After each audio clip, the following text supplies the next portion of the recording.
আসসালামু আলাইকুম। এগুলো হলো রুই মাছের ডিম। আমাদের এখানে রুই মাছের ডিমটাকে আলাদা আলাদা ব্লক করে এখানে সেল করে। তা আমি নিয়ে আসছিলাম, রুই মাছের ডিমও নিয়ে আসছি, আবার বল মাছের ডিমও নিয়ে আসছি।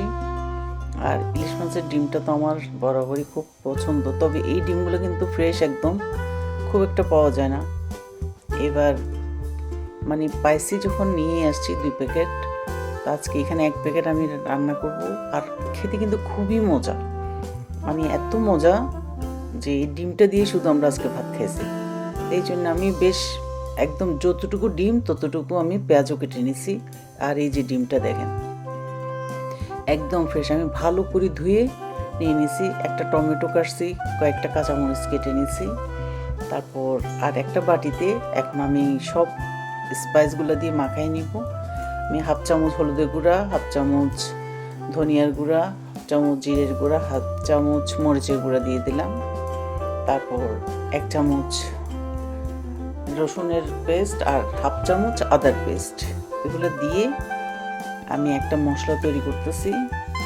এর মধ্যে আর ডিম, টমেটো এবং কাঁচামরিচ সব দিয়ে আমি এখানে মাখাই নিব।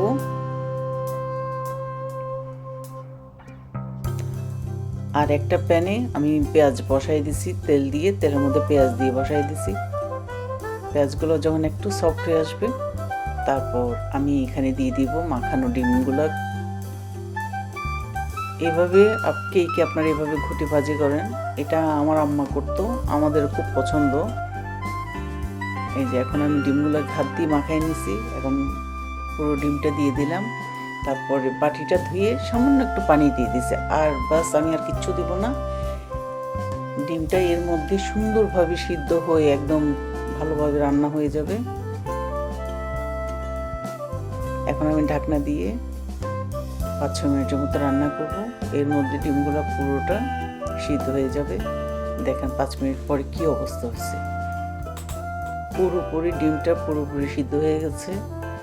আর আমি পেঁয়াজগুলো একটু এরকম রাখছি কারণ এটা খেতে খুব মজা লাগে, এই জন্যই।